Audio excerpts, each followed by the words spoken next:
Good afternoon from Hopalong Hollow. This is Jerry, and today we're going to start a series about planning a cutting garden. We're going to choose a location, and we're going to talk about the best cutting flowers that will be started from seed, both sown directly in the ground and also started in trays. Hardy annuals, some perennials, and some annuals as well. So the first thing we'll do is we'll go outside and pick the perfect location for a cutting garden. So the first thing you're going to want to do is choose the location for your cutting garden. And you're going to want to choose a location that has full sun, which would be 6 hours of sun a day or 3 hours of hot afternoon sun a day. You can also have a little bit of shade in this garden because there are a few cutting plants that will prefer the shade. Now this is our cutting garden. It's also a country cottage garden. It's about 500 square feet. You don't really need that much room, but you can also have even more room than that if you choose. Just make sure that you have paths going in between here and there so that you can get to those flowers that you'll be wanting to cut. Now, as you can see, I did not do this cutting garden in straight rows, which is actually pretty convenient for a cutting garden, but I prefer the undulating rock wall and the casual look of this sort of a garden. So it already has a lot going in it because, as I said, this garden has been established for a little while, but you will see a lot of blank spaces. And in those blank spaces, that's where I'll be putting the seedlings, and the sown seeds, the hardy annuals, which would be things like zinnias, cosmos, poppies, larkspur. But already existing in this garden, there are many, many, many things. Some of the perennials that you'll want to include in your cottage garden will be peonies, roses, bulbs, phlox, coneflowers, rudbeckia. These are the plants that will come back year after year. A stilby. Oh, it's getting noisy around here. And then you'll also want to consider biennials such as foxglove, Canterbury bells, and some hyssop, some forms of hyssop. Daylilies are also a great choice. Come in many different colors, and they're great for your bouquets and vases. So choose your location, compost, get about 2 to 4 inches of compost on top of your soil, and the next thing we'll talk about are the seeds that you may want to use that are the best for cutting flowers. Well, we've had a lot of rain, but my gosh, now we got the wind. Oh well, the sun keeps coming out in between the cloud cover, but hallelujah, we're outside. That's nice. Anyway, last year I went through seed sowing with many different methods of sowing seeds in containers. This year I'm going to try something I've never done before, and that's using soil blockers. These little gadgets here are soil blockers. You probably have heard of these, or maybe you've used them yourself, but this is my first time. This is going to be a cutting garden, so I'm going to be using seeds, hardy annual seeds. I'm going to be using perennials and biennials for my cutting garden. And I'm making a soil mixture using green sand, compost, rock phosphate, and peat, yes. This is a mixture that I got from a professional flower grower, so I'll give you the ingredients.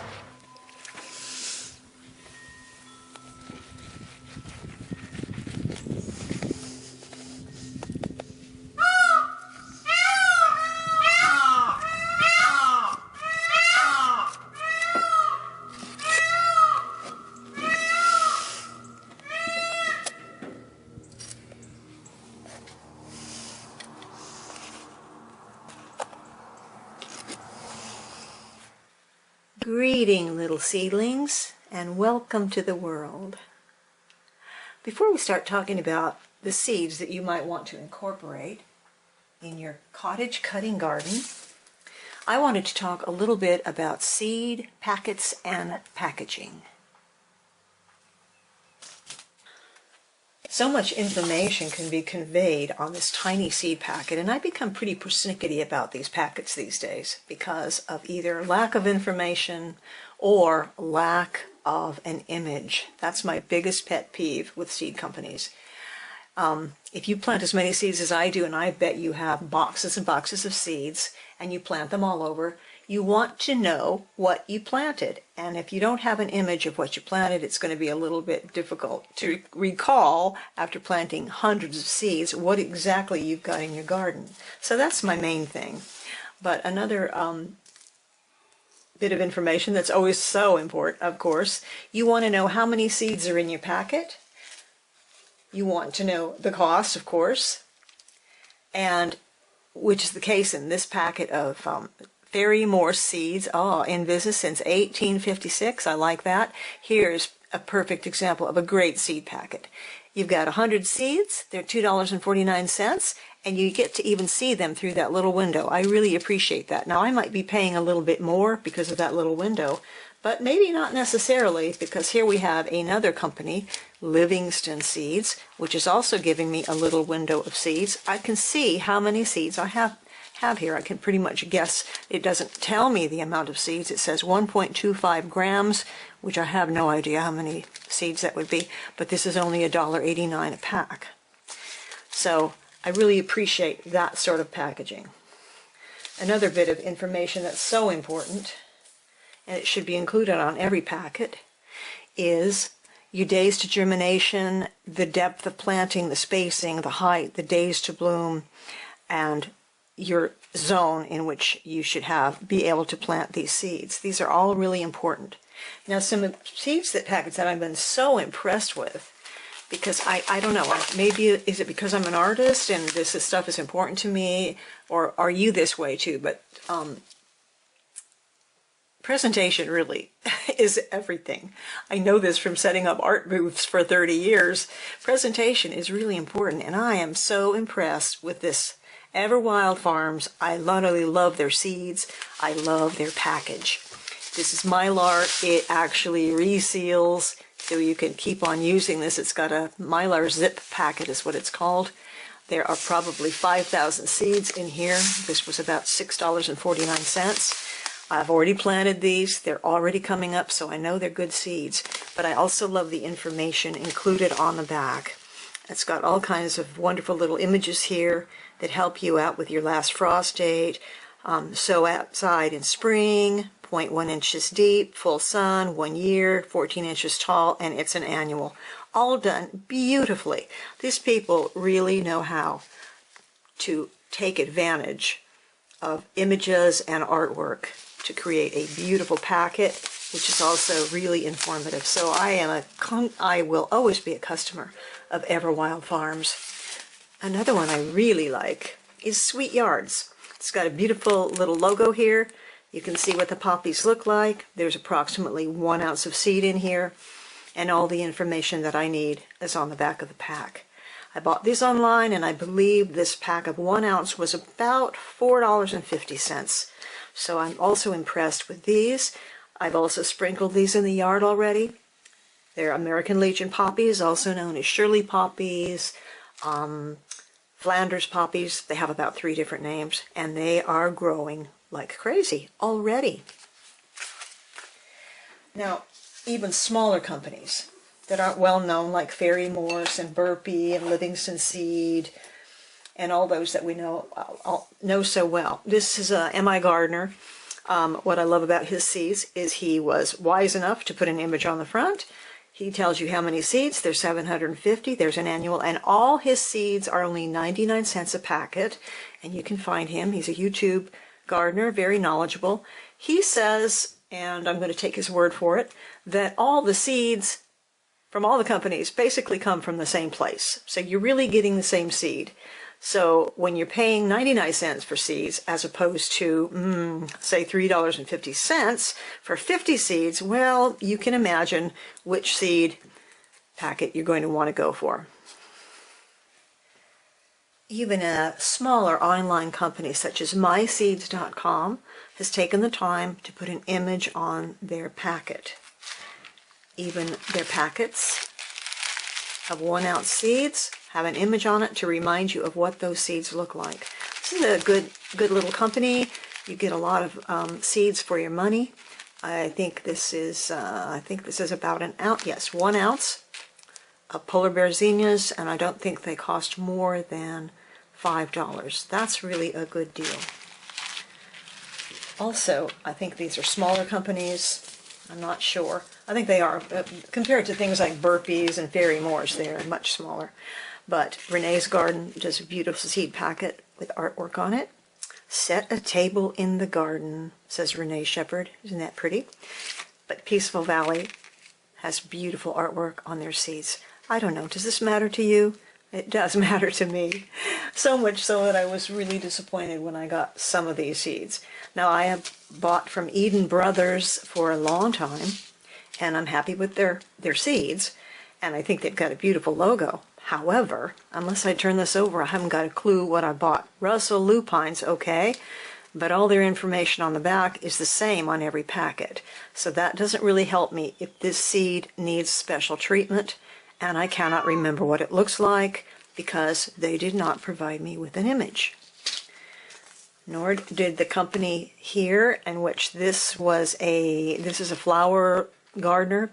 I wanted her poppies because they were this beautiful rose color I had never seen anywhere before, but this packet of seeds only had 25 seeds in it, and it was almost $7, so I don't know that I'll be buying from this company again.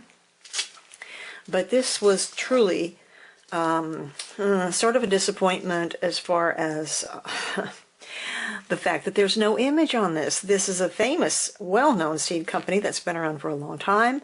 I ordered these online after looking at them in the catalog, but even though it tells me how many days to germination, how tall, that it's an annual, and there are 50 seeds in the packet, this packet and all the seeds from Johnny Seeds were close to $5 a packet and no image. So I had to go through the catalog, find the picture, cut it out of their magazine so that I could remember what I had purchased from them.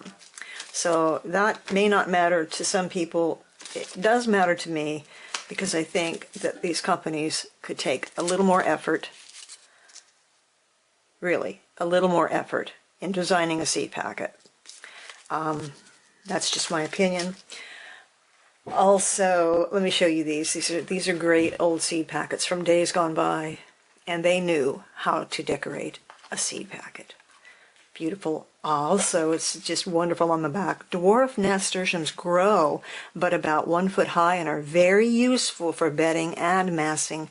The flowers are intensely bright and attractive and range from a pale yellow through all shades of yellow and red to a dark maroon, many of them being spotted or striped. They succeed splendidly even on poor soil and are not troubled by insects or dry weather. Keep flowers picked daily and they will bloom profusely all the season. So isn't that some information that you would love to know about your seeds?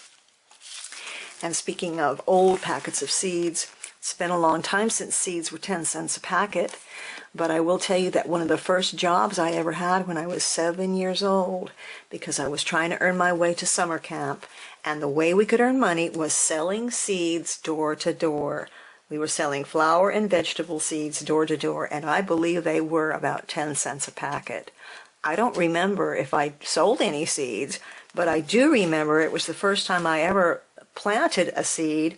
It was carrots, and they grew, but I was so impatient that I kept pulling them out to see how big they were, and eventually, when they were about that tall, I picked all of them and ate them. So that was my first experience with gardening and with seeds. But now that you've seen my persnickety attitude towards seed packets, I'm curious to know what you think about it. And let's go on and pick out some seeds for the cottage cutting garden. I'm going to start out by talking about hardy annual seeds that you may want to start in the house.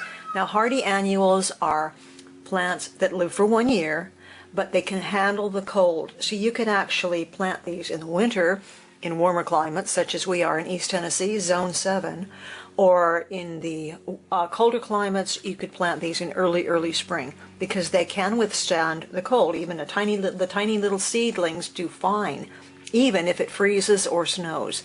So, this is called Stalk, also known as gillyflower. It comes in many different beautiful colors. It is really a cottage garden staple. It grows about 10 and 12 inches tall, and it's very fragrant. It's in the Brassica family, which is the cabbage family.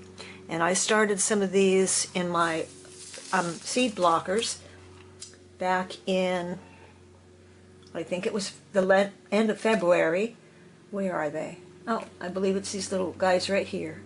And they're doing great. As a matter of fact, it won't be long that I can actually put these little things in the garden just like this in these little seed blocks. That's the beauty of these seed blocks. Now, there really are countless flowers that you can put in a cutting garden. These are just going to be some of the staples and some of the most beautiful ones, in my opinion. These are tall snapdragons. Now, you could get the little dwarfed snapdragons, but for your cutting garden, you're going to want the tall snapdragons. These are annuals. They come in many different colors, usually the pastels, actually. They go all the way from deep purples to reds to oranges, and then those lovely pastel pinks and yellows and whites. They were named because of their fanciful resemblance to a dragon, and if you recall as a child, perhaps my mother did anyway, it would squeeze that little thing together and it looked like it was snapping. The dragon was snapping when you pushed its little petals together. They're native to the rocky areas of Europe, the U.S., and North Africa. They grow from 12 inches to 36 inches. They're not that great at reseeding, so you might have to plant these every year. The seed is so tiny that you might have to pop it in with a toothpick. In fact, look at these seedlings. They're absolutely minute. It's hard to believe this could grow into a 36-inch plant, but it will. Next are the cosmos. These are so great. Cosmos come in dwarf cosmos, which are about 12 inches tall, but they will go up to 7 feet tall. So depending on the kind that you choose, they come in all sorts of colors, from whites to candy stripes to pale yellows and deep purples, as you can see here. They're a member of the sunflower family. They do seed quite well, reseed quite well right in your garden. And these I also planted in the blocks because I wanted to get a head start on these. A lot of these didn't need to be planted in blocks because they really do great when you sow them directly in the garden, but I just didn't want to take any chances this year. Last year I did, and a lot of my flowers just seem to have disappeared. I don't know if the wild birds got them. And these are just about ready to go into the garden. So these are going to go into the cutting garden, and these were from Baker Creek. And this is a really beautiful maroon cosmos. Can't wait to see that. Did I not record that? Apparently not. Oops. All right, here we go again. All right. So here we have another wonderful, it says perennial on it, but I'm not quite sure if it's a perennial or a hardy annual. It just depends on what area you're in. We'll just consider it for the time being a hardy annual. But this is called the Scabiosa, also known as the pincushion flower. It has cushion-like center with pin-looking stamens. It's a member of the honeysuckle family. So if you do well with honeysuckle in your area, you should do great with Scabiosa. These come in blues, purples, whites. They're a member of the honeysuckle family, and they go from 12 inches to 24 inches, and they're going to be great in your cutting garden. We have a few of them going on right here. They look very much like the stalk at this point. I think their leaves are just a little more round. And now for the queen of your cutting garden are your zinnias. Zinnias would be considered sort of semi-hardy annual. These are great reseeders. Zinnias come in a huge amount of color and size. So you can get these giant zinnias that look almost like dahlias. This giant enchantress, that's going to be great. The colors range anywhere from whites to yellows to purples. The only thing I haven't found is a blue. But look at this Queen Red Lime. What a glorious color that is. I think this is very popular because it's almost always sold out when I go to look for it. Here's a peppermint stick. And here, look at that. Queen Lime with blush. That's going to be great. But they come in dwarf sizes all the way up to 6 foot tall. And these are super, super cutting flowers. You must, if you don't pick anything else for your garden, cutting garden, choose about 5 different varieties, colors, and sizes of zinnia. Poppies. Always love poppies. Easy to grow. More so, as far as the poppies, I would be more inclined to use the poppy seeds, pods, as a part of a bouquet, because to me that's what's the prettiest part of the poppy and the longest lasting. So poppies also are something that are not good to grow in a seed tray. At least that's been my experience. These are much better if you sow them directly into the soil, either late winter, early winter, or very early spring. Also, sweet peas. Sweet peas are also a wonderful cutting flower, and these are best if started in the cold and in a tray. So I have some of these started, and I'll probably be putting those out very soon. Now let's go to some seeds that are perennial seeds that are really great for you. I'm going to talk about rutabaga, which usually when you see rutabaga, black-eyed Susans, they're going to be yellow, but I found this cherry brandy. These are fabulous self-seeders. Once you plant rutabagas and they take hold, you will have them forever. You might have so many of them that you will be digging them up and putting them in other gardens, because that's what I have found to be the case with mine. So these I've also planted in trays because I just want to make absolutely sure that they're going to go. I just put these in a few days ago, but I can see that there are already a couple little people peeking through up there through the soil. So I'm pretty happy about that. Also, bee balm. Bee balm is a member of the mint family. It's also called monarda, also called bergamot or horse mint. It comes in reds, purples, and pinks. It's actually a perennial, so once you plant it, you don't have to plant it anymore. It spreads really nicely, and it grows from 8 inches all the way up to 35 inches tall, and it's a great cutting flower, and the scent of bee balm is absolutely marvelous. And of course, it's bee balm, so the bees love it. Now, everything that I've shown you can be sown directly into your garden, but as I said, I'm doing them all, almost all, aside from the larkspur and the poppies. I'm doing everything in soil blocks so that I know exactly what I've got, so that I don't have to worry about these seeds being devoured by chickens or birds. And I will put them in exactly the spot that I want them in the cottage cutting garden. Now for your direct sowing right into the garden, poppies, larkspur, and chamomile, all hardy annuals that will really do best if you direct sow them right on the surface. This is a combination of hollyhocks, sunflower, and Belgian flax, and large poppy seeds. Can't wait to see what happens with that. Now, something else you might want to sow in your trays in the house right now are Hollyhocks Foxglove and Canterbury Bells, but these will not be going into your cutting garden probably for quite a while. You might want to hold off on these and put these in as young plants in the fall or early winter.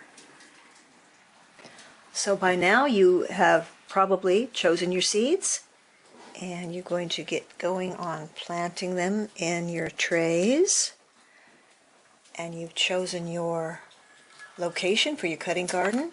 Whoops. So the next time, in part 2, we're going to get out there in the garden and do some roots, some perennials, and some roses. See you next time on Hopalong Hollow. This is Jerry.